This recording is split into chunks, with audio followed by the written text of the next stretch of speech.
Lors de notre dernière réunion intercentre sur la recherche-action, on parlait de ça, du fait de ne pas agir, en fait, que c'était aussi une forme d'action, enfin, de notre part, quoi.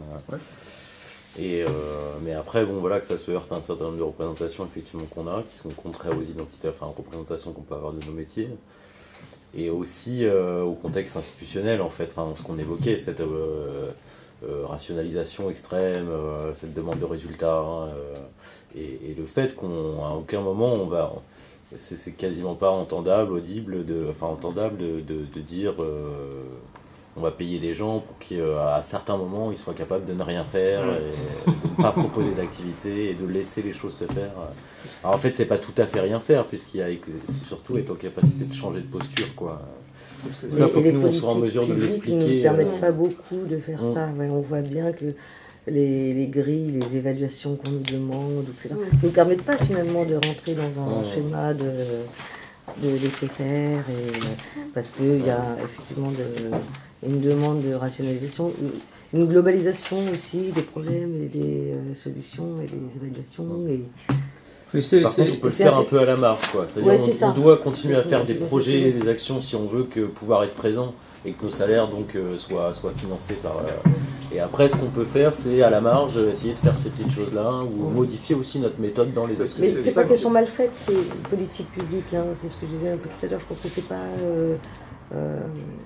pas voulu, quoi. Mais en tout cas, on est dans une société qui fait que il y a ces rationalisations, ce besoin de mettre des mots, des cadres sur tout ce qu'on fait, et c'est pas facile d'en sortir.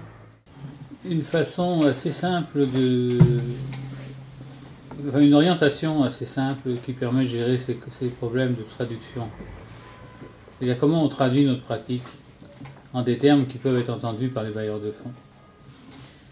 D'abord, il y a une question de posture. C'est-à-dire que lorsqu'on est dans une situation de demande de fonds, bien sûr, on a besoin des fonds, mais les fonds ont besoin de nous. Donc, on a un pouvoir de négociation que le bailleur de fonds s'arrangera pour nous cacher, parce qu'il n'a pas intérêt à ce qu'on négocie, il préfère qu'on fasse ce qu'il veut. Mais on peut utiliser toutes sortes de stratégies, notamment celle de redéfinir la grille d'évaluation qu'il nous donne, en intégrant sa grille, mais en élargissant à d'autres critères. De manière à lui permettre de constater que son point de vue est relativement restrictif. Maintenant, pour faire du chiffre, il ne s'agit pas de ne rien faire. Ce qu'on propose dans l'approche GPA, c'est de ne pas faire à la place. De ne pas faire à la place, c'est un travail important parce que ça suppose de poser des questions, d'aller chercher les ressources nécessaires. Et une initiative qui consisterait à dire, sous la forme du langage du bailleur de fonds, nouvelle activité, atelier développement de l'autonomie. Ça fait très joli, ça plaira au bailleur de fonds et ça lui permet de faire ce qu'il a envie de faire. Donc en fait, il faut penser les enjeux du bailleur de fonds, les intégrer en partie, les négocier le plus possible et ensuite utiliser toutes les marges de manœuvre que l'on a pour pouvoir faire ce que l'on dit, dire ce que l'on fait, ça c'est important, mais ne pas se laisser enfermer par un vocabulaire qui serait trop limitatif sur le plan de l'action. Donc on peut très bien multiplier les ateliers d'introduction à la démarche autonome ou toutes sortes de choses, construction de projets, collectifs. Mais ces enjeux de pouvoir des bailleurs de fonds peut être aussi l'objet, faire l'objet d'un pouvoir d'agir collectif, du réseau, quoi, la fédération, quoi, des centres sociaux aussi. Hein.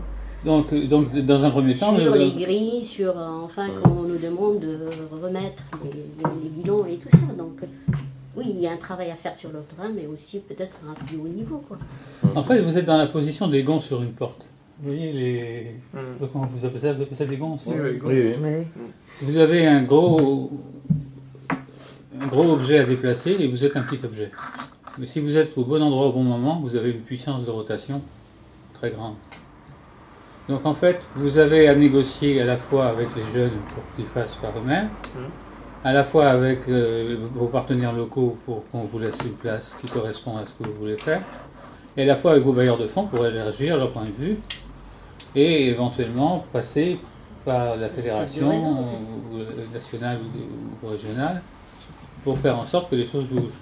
À la limite, je vais dire ça va me paraître un peu bizarre, mais vous pouvez poser problème à la fédération en disant comment ça se fait que vous, fédération, vous ne portez pas une démarche qui remette en question les critères avec lesquels la CAF vous évalue.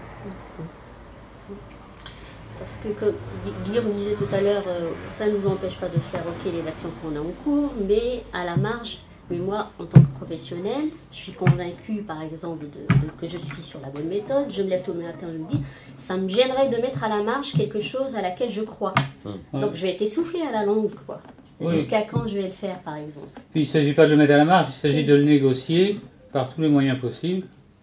Mais le négocier, ça signifie intégrer les enjeux de l'autre. Donc, qu'est-ce que veut obtenir et qu'est-ce que veut éviter le bailleur de fonds? Ça, vous devez le savoir et l'intégrer. Parce que si je négocie, tu acceptes mes revendications, ben là, c'est pas une négociation. Ça. C'est un rapport de force. Qui peut être utile parfois, mais dans des contextes très précis. En fait, on a plus tendance à jouer avec les mécanismes, en fait, dire ce que le financeur veut entendre et essayer de faire comme on veut faire nous derrière, quoi. Ouais. Ceci dit, bon, il n'y a pas une opposition totale, je veux dire, à ces théories et à ces...